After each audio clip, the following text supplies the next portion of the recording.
இந்த இடம் வந்து அப்படி இருக்குது. ஏன்னா இன்றைக்கி ஒரு இடத்துல ஒரு 3வது வாரம் ஜெயிக்குது. இன்றைக்கி எவ்வளவோ நல்ல படங்கள் இருக்குது, அதெல்லாம் காணாமல் தான் போகுது. பட் எங்களுடைய பிளெஸிங்ஸ், எல்லாருடைய பிளெஸிங்ஸ் தெரில. இதுக்கு போராடி போராடி போராடி இந்த படத்தை நிற்க வைக்கணுன்றதுக்கு வந்து நாங்கள் ஒவ்வொரு நிமிஷமும் போராடின ஒரு விஷயம் இருக்குது இல்லையா. ஒவ்வொரு நாளும் பண்ணியிருக்கிறதுக்கு தெரியும், சேதுக்கு தெரியும், எல்லாருக்கும் தெரியும், தயாரிப்பாளருக்கு தெரியும். கூடயே இருந்தாங்க, எனக்கு கூடயே இருந்து. நான் மட்டும் எல்லாரும் சொன்னாங்க கஷ்டப்பட்டு பண்ணேன். நான் இஷ்டப்பட்டு தான் பண்ணேன், கஷ்டப்பட்டு பண்ணலை. நான் இஷ்டப்பட்டு தான் பண்ணேன். அப்படிப்பட்ட ஒரு தொழில் தான் இது. இது ஒரு சேலஞ்சிங். இது வந்து கடவுள் எனக்கு கொடுத்த ஒரு லாஸ்ட்டு சான்ஸ்ன்னு தான் நான் நினச்சேன்.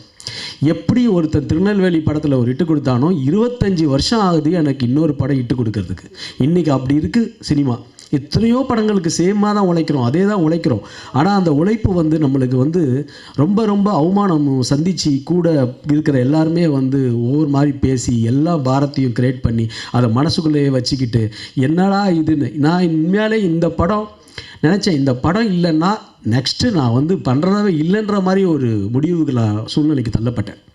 எனக்கு தன்னம்பிக்கை இருக்குது, எல்லாமே இருக்குது. ஆனால் இதுக்கு மேலே வந்து நாம் போராடி வந்து இந்த இண்டஸ்ட்ரியில் எல்லாம் சூழ்ச்சி, பகமை, ஒரு படம் வந்து வரவிடக்கூடாதுன்னு தடுக்கிறது, ஒரு படத்தை வரவிடாமல் தடுக்கிறது. ஆனால் இது எல்லாத்தையும் மீறி இந்த படம் ஜெயிச்சுது அப்படின்னா ஒன்லி என்னுடைய பத்திரிகை மீடியா நண்பர்கள், மக்கள்.